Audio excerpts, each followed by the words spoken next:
Hello बच्चों, how are you? I hope all of you are good. तो बच्चों, हम लोग बात कर रहे हैं लेक्चर 6 की, और इसमें हम लोग वर्कशीट 1 को ही डिस्कस करेंगे।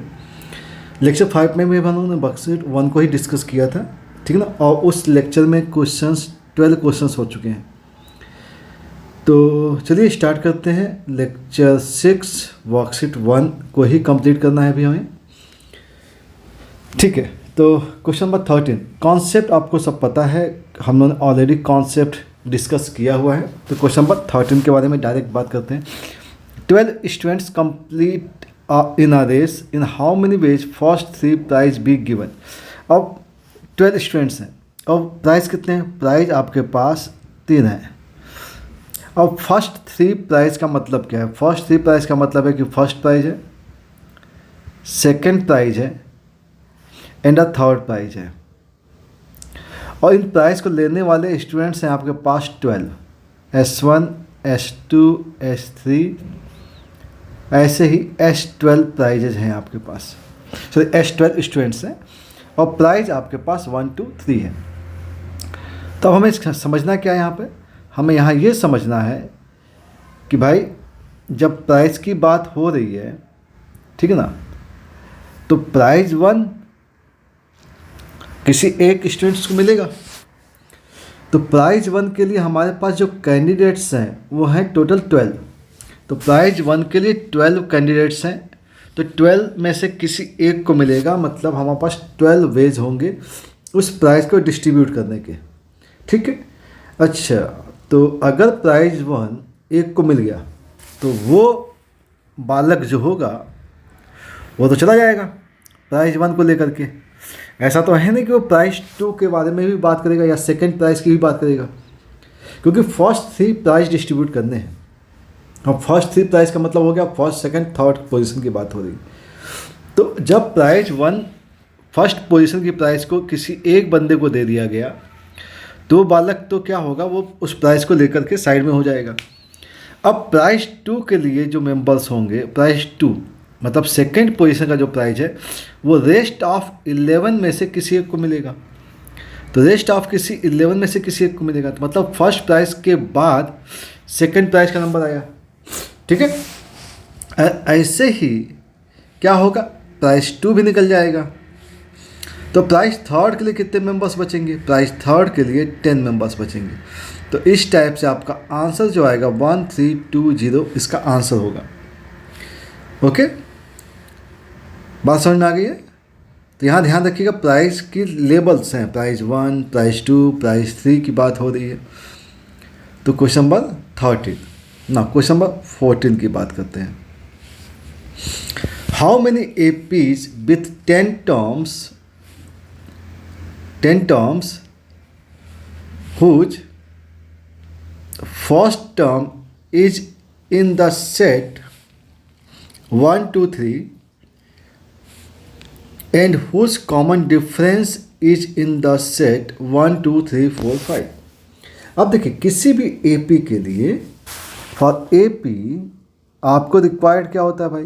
AP के लिए आपकी रिक्वायरमेंट है फर्स्ट टर्म, और फर्स्ट टर्म 1 हो सकता है, 2 हो सकता है, 3 हो सकता है। कॉमन डिफरेंस की रिक्वायरमेंट है, कॉमन डिफरेंस 1 हो सकता है, 2 3 4 एंड 5, इनमें से कुछ भी हो सकता है। तो किसी सीरीज़ के लिए अब फर्स्ट टर्म आइदर 1 होगा, और 2 होगा, और 3 होगा, कोई एक होगा। ऐसे कॉमन डिफरेंस भी आइदर 1 होगा, और 2 और 5। भाई सभी तो एक साथ नहीं हो सकते ना। तो जब आपके पास A के वैल्यूज़ के लिए 3 वेज हैं, D आप 5 में से कोई भी चूज़ कर सकते हो, और AP के लिए आपको first term and common difference दोनों की रिक्वायरमेंट है। तो first term 3 ways, common difference 5 ways, तो टोटल सीरीज 15। सीरीज कितनी आ जाएगी? 15 आ जाएगी, ठीक है। इसको ऐसे भी देख सकते हैं, इसको ऐसे भी देख सकते हैं हम लोग कि भाई A के लिए जब A 1 है, ए की वैल्यू जब वन है, ए जब 1 हो गया तो उसके कॉरिस्पॉन्डिंग एक सीरीज 1 के साथ बनेगी, एक सीरीज 2 के साथ बनेगी, एक सीरीज 5 के साथ बनेगी। तो ऐसे ही ए के लिए कितने सीरीज बनेंगी? 5 सीरीज होंगी। जब ए की वैल्यू 2 होगी तब भी 5 सीरीज होंगी, और जब 3 होगी तब भी आपके पास 5 सीरीज आएंगी। तो 5 + 5 + 5 कितने हो जाएंगे? 15 केस हो जाएंगे। तो इस टाइप से क्वेश्चन सॉल्व हो जाता है, ठीक है ना। क्वेश्चन नंबर 15 की बात करते हैं। अब 15 क्या है? From among the 36 teachers in a college, total teachers कितने हैं भाई? 36 टीचर्स हैं, 36 टीचर्स है। One principal, one vice principal and the teacher in charge are to be appointed. Principal चाहिए, वाइस प्रिंसिपल चाहिए, और क्या चाहिए? टीचर इंचार्ज चाहिए, ठीक है ना। 3 पोजीशंस हैं। कितनी पोजीशंस हैं? 3 पोजीशंस हैं। तो अब 36 टीचर्स हैं, ये वैकेंसीज हैं, ये ओपन है, ठीक है ना।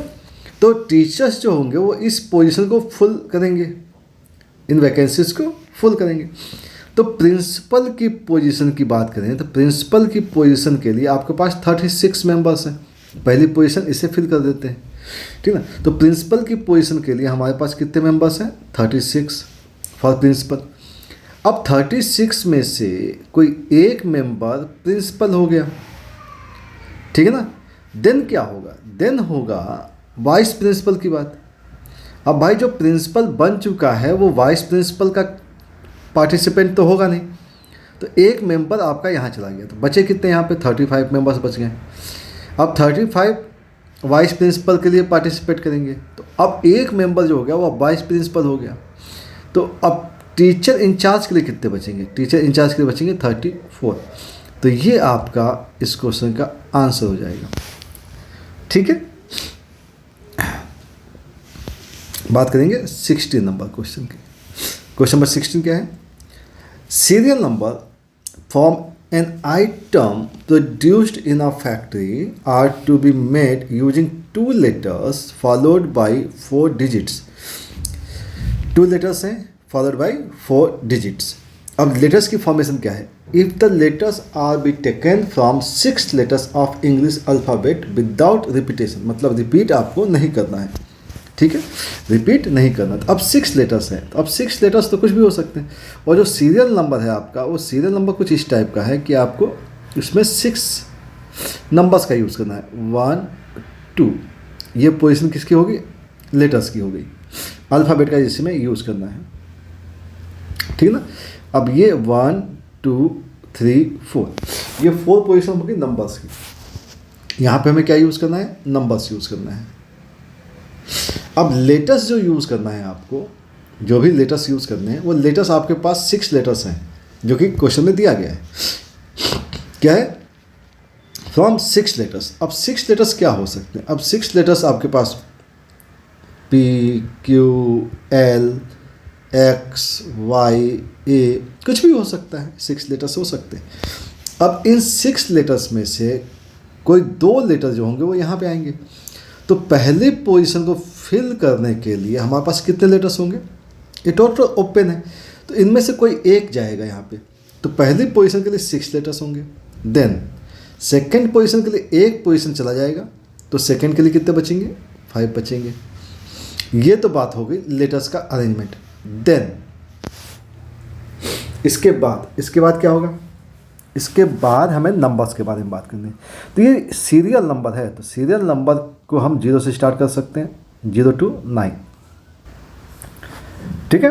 तो 0 to 9 हो सकता है। तो यहाँ पे 10 नंबर्स हो सकते हैं। अब रिपीट होना नहीं है, तो यहाँ पे जो नंबर बचेंगे वो कितने बचेंगे? 9 बचेंगे। तो 9, एक नंबर और ऑक्युपाइड हो गया, 2 नंबर चले गए, तो यहाँ के लिए कितने बच गए? 8 बच गए। अब 8 अगर बच गए तो यहाँ पे क्या बचेगा? 7 बचेगा। तो इसको मल्टीप्लाई कीजिए, आपका ये आंसर मिल जाएगा, ठीक है। बात समझ में आ गई होगी। चलिए तो अब बात करेंगे हम लोग 17 नंबर क्वेश्चन की।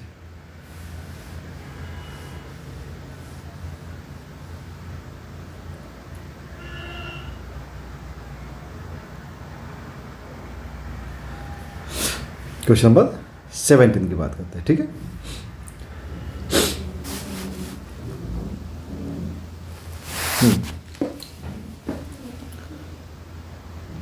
क्वेश्चन दिया गया है, a number lock on a suitcase has 3 wheels.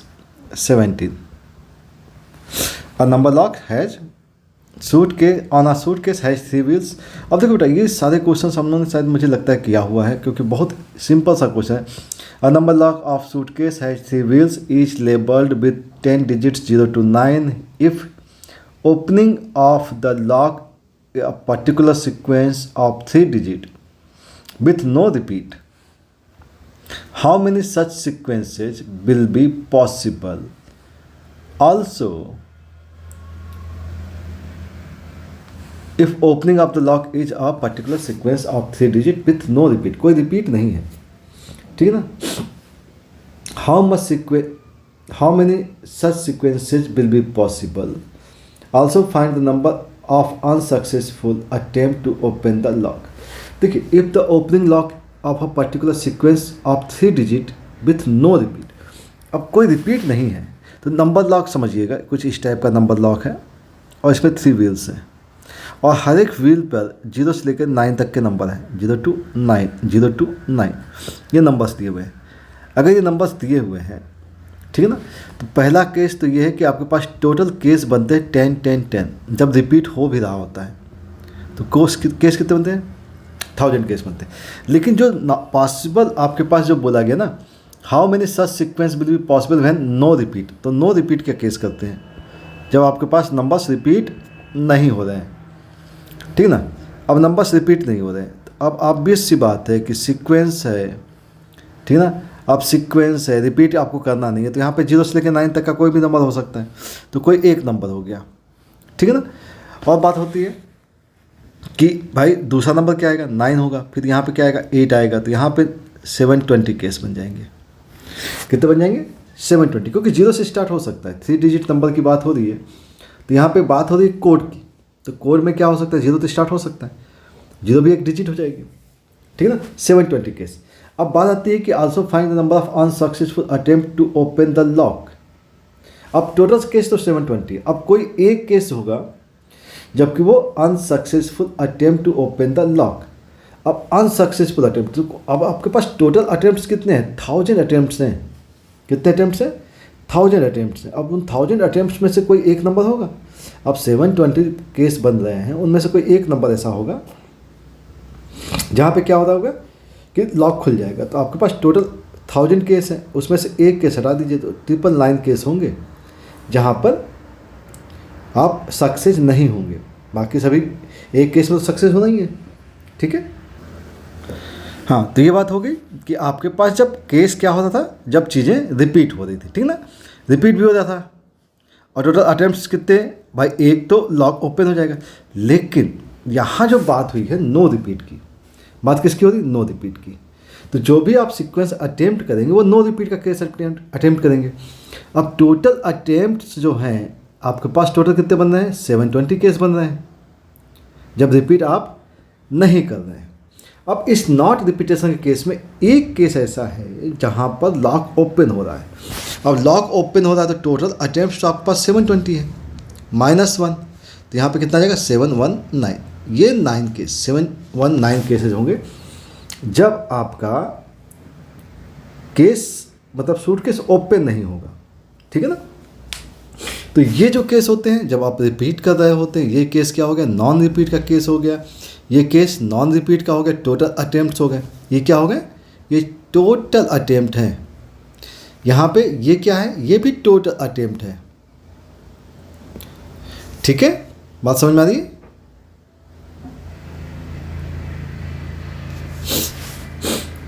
ठीक, तो ये बात हो गई कंप्लीट। ओके, तो क्वेश्चन नंबर ये हो गया हमारा 17, ठीक है।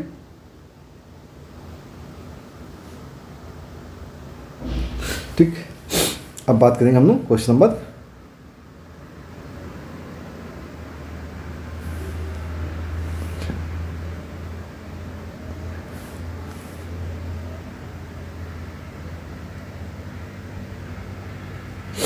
चलिए अब क्वेश्चन नंबर 18 की बात करते हैं। 18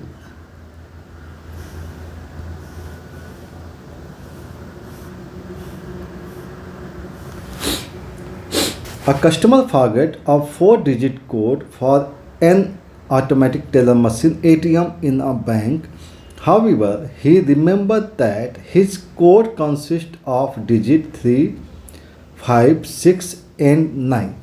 Find the largest possible number of trials necessary to obtain the correct code. अब देखिए 4 डिजिट का पिन कोड है, पिन दिया हुआ है। अब उसमें क्या यूज़ किया जाता है? 3, 5, 6 और 9। अब जो कोड आपके पास है उनमें इन 4 डिजिट्स का यूज है। तो अगर 4 डिजिट कोड है और इन 4 डिजिट का यूज है तो कोई भी डिजिट रिपीट तो नहीं होगी। इसका मतलब है नो रिपीट, कोई भी डिजिट रिपीट नहीं हो रही है। अब डिजिट रिपीट नहीं हो रही तो अटेम्प्ट्स कितने होंगे, अब हमें ये समझना पड़ेगा। तो अब आप इस पोजीशन को देखें, फर्स्ट पोजीशन को, तो फर्स्ट पोजीशन के लिए आपके पास 4 अटेम्प्ट्स हैं। कितने अटेम्प्ट्स हैं? 4 अटेम्प्ट्स हैं। फर्स्ट प्लेस के लिए 4 अटेम्प्ट्स हैं।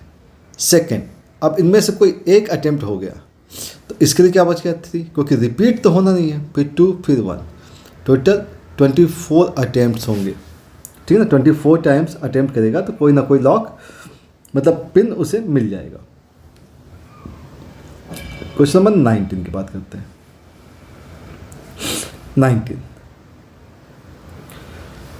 अब इस क्वेश्चन में दिया गया है कि भाई in how many ways can 3 jobs 1, 2 and 3 be assign to 3 person ABC।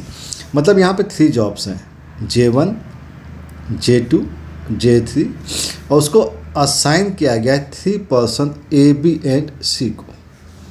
अब क्वेश्चन कंप्लीट करते हैं। If 1 person is assigned only 1 job, किसी एक को एक ही जॉब मिलेगी, and all are capable to doing each job. अब देखो ये सारे के सारे पर्सन जो हैं वो किसी भी जॉब को सॉल्व कर मतलब कंप्लीट कर सकते हैं। इसका मतलब ये हो गया कि जॉब 1 कोई एक बंदा किसी भी जॉब को कर सकता है, एक बंदा किसी भी जॉब को कर सकता है। अगर सपोज करें कि एक बंदे एक ए के लिए जॉब 1 अलॉट हो जाता है, क्योंकि इसके पास कितने ऑप्शंस हैं, ए तीनों कर सकता है सब, ए जॉब 1, जॉब 2, जॉब 3 कर सकता है, बी भी कर सकता है। लेकिन अगर ए की को जॉब प्रोवाइड किया जा रहा है तो ए के पास 3 वेज हैं।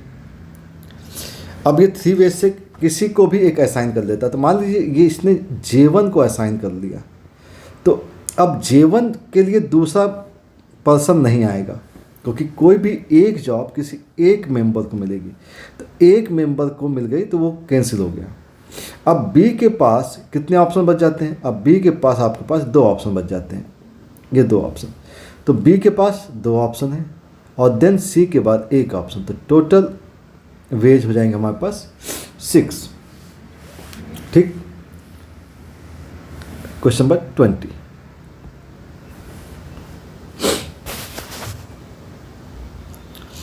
If the 6 face dies, each marked with number 1 to 6 on 6 faces are thrown. Find the total number of possible outcomes. तो ये possible outcomes का मतलब सिंपल सा है कि भाई 3 6 फेस डाइस हैं, तो फर्स्ट के लिए 6 होगा, सेकंड के लिए 6 होगा और थर्ड के लिए भी 6 होगा, तो 6 क्यूब हो जाएगा। तो इसमें ज़्यादा टाइम नहीं लगाते हैं। ठीक है, total number of possible outcomes ये सब मालूम है आपको। हाँ, यहाँ पर ये चीज़ जो है ना ये कैंसिल है।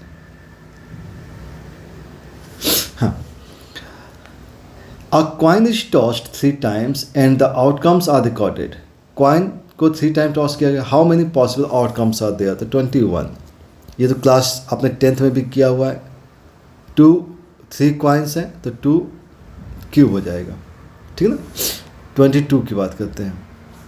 हाँ, find the number of ways in which 8 different toys can be distributed among 5 children. अब 8 टॉयज है, अब टॉयज 1 हो गया, इससे टाइप टॉयज 8 हो गया। चिल्ड्रन कितने हो गए भाई? 5 चिल्ड्रन है। C1 हो गया, C2 हो गया, ऐसे C5 हो गए, 5 चाइल्ड्स हो गए। अब ट्वाइस 1 के पास कितने ऑप्शंस हैं? वो ट्वाइस 1 कितने बंदों को दिया जा सकता है? 5 बंदों को दिया जा सकता है। ट्वाइस 2 भी 5 को, ऐसे ही ट्वाइस 8 भी 5, तो टोटल 5 पावर 8 वेज होंगे। क्योंकि यहाँ पे कोई रिस्ट्रिक्शन नहीं है, इसलिए कोई प्रॉब्लम है नहीं। तो जस्ट डिस्ट्रीब्यूशन का केस है, जैसे कि हम लोग लेटर को लेटर बॉक्स में ड्रॉप करते हैं, क्वेश्चन के ऑप्शंस होते हैं, सेम टाइप का क्वेश्चन हो जाता है। 23 की बात करते हैं। 23, find the number of ways in which one can post 5 letters in 7 letter box. बिल्कुल वही चीज़। लेटर्स आपके पास कितने हो गए? लेटर L1 से लेके L5 तक हो गए। बॉक्स कितने हैं आपके पास? B1, B2 and B7। अब 7 पोस्ट बॉक्स हैं, 7 लेटर बॉक्स हैं। तो फर्स्ट लेटर के लिए कितने ऑप्शंस हैं? 7। सेकंड के लिए भी 7, थर्ड के लिए भी 7, फोर्थ के लिए भी 7, फिफ्थ के लिए भी 7। तो 7 पावर 5 हो जाएगा। ठीक है, कितना आ जाएगा? 7 पावर 5 हो जाएगा। तो बहुत सिंपल से क्वेश्चन हैं। 24 देखते हैं। क्वेश्चन नंबर 24 है 3 dies are rolled, find the number of possible outcomes in which at least 1 dies show 5। At least 1 dies show 5, तो हम लोग के पास क्या है? At least 1 dies show 5। तो सेम टाइप का क्वेश्चन हम लोगों ने n डाइज रोल करके सॉल्व किया हुआ है कॉन्सेप्ट में। तो एट लीस्ट 1 डाइज शो 5 का मतलब हो गया all cases minus no dice show 5। ठीक है ना। ऑल केस क्या? 6 एक आउटकम्स होगा। 3 डाइस रोल की गई हैं तो 6 पावर 3 हो जाएगा, माइनस कोई भी डाइस 5 नहीं दिखाएगी। अब 5 नहीं दिखाएगी तो क्या दिखाएगी? 1 हो सकता है, 2 हो सकता है, 3 हो सकता है, 4 हो सकता है, 6 हो सकता है। तो 5 केस और 5 5 5 3 टाइम्स उसको हटा दिया, तो ये हमारा आंसर आ जाएगा। 25, find the total number of ways in which 20 balls can be put into 5 boxes। 20 balls हैं, 1 2 3 अप टू 20 balls हैं। Put in box B1, B2, B3, B4 and B5। ठीक है ना। अब हमें करना क्या? First box contain just 1 ball. First box, इसमें एक बॉल आएगी, ये कंडीशन लगी हुई है। अब ये एक बॉल कौन सी आएगी? Which one? तो विच वन के लिए आपके पास 20 वेज है, कोई भी एक बॉल आएगी। तो अगर हमारे पास इसमें जाकर के थर्ड बॉल यहाँ पे आ गई, तो यहाँ का काम ख़त्म हो गया, मतलब B1 कंप्लीट हो गया, B1 फिल। ठीक है ना। अब बात आती है कि हमारे पास 19 रिमेनिंग बॉल हैं। क्या है? 19 रिमेनिंग बॉल्स हैं। अब 19 रिमेनिंग बॉल्स हैं और हमारे पास बॉक्सेस कितने हैं भाई? अब बॉक्स है 4, तो हर एक बॉल के लिए 4 ऑप्शन होंगे। तो 4 कितने टाइम्स? 19 टाइम्स। तो ये कितना आ गया? 4 पावर 19 आ गया। तो टोटल वेज की बात करते हैं। टोटल वेज तो टोटल वेज कितने भाई? फर्स्ट बॉल के लिए 20 केस थे और नेक्स्ट के लिए 4 पावर 19। ये टोटल नंबर ऑफ वेज हो जाएंगे।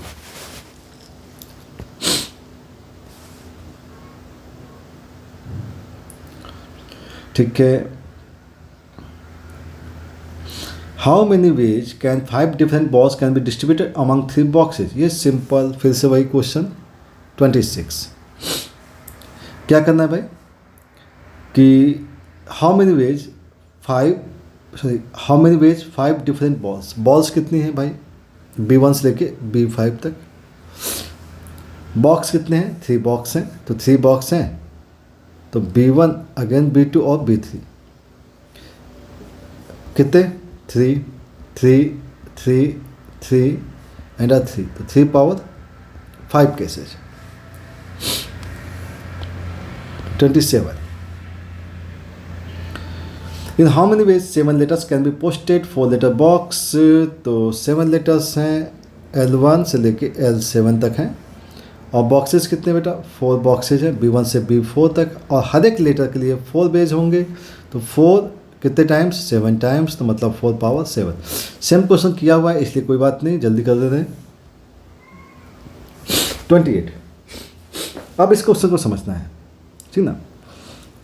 इन how many ways can 4 prizes be distributed among 5 students. अब 4 प्राइज हैं P1 P2 P3 and P4।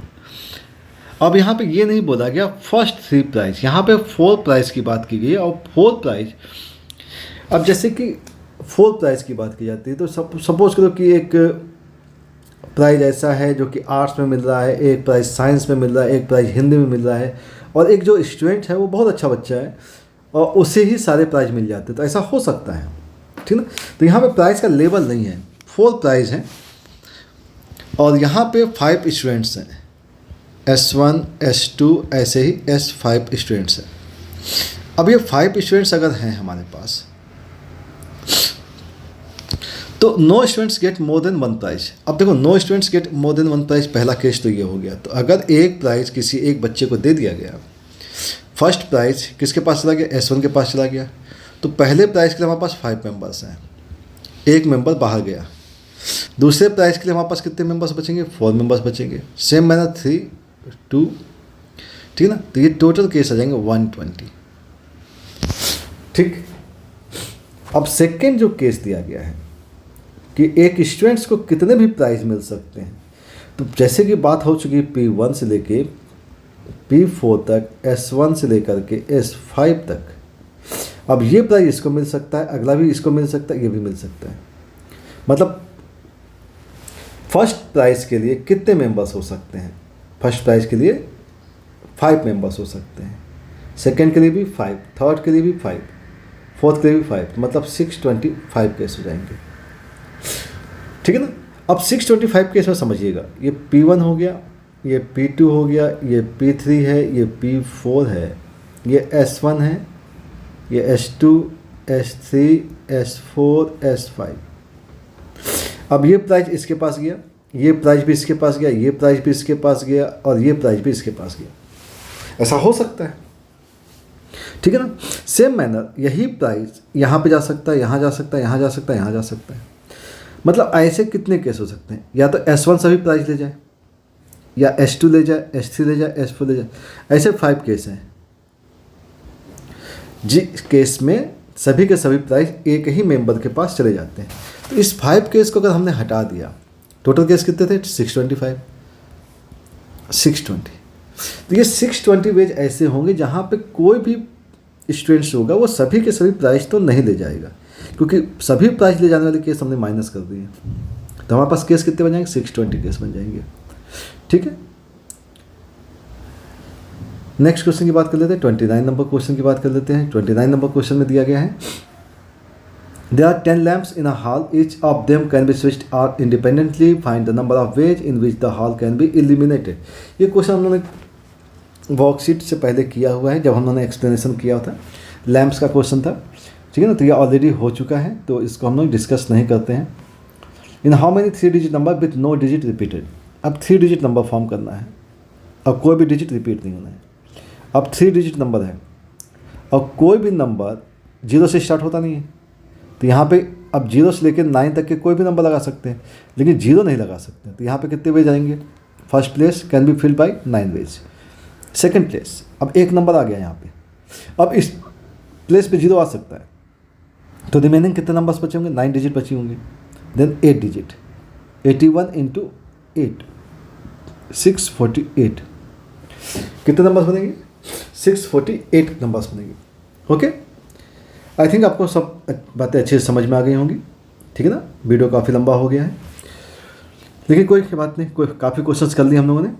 अब बात करेंगे नेक्स्ट वीडियो में हम लोग नंबर फॉर्मेशन के बारे में ठीक है। ओके बच्चों, थैंक यू फॉर वॉचिंग।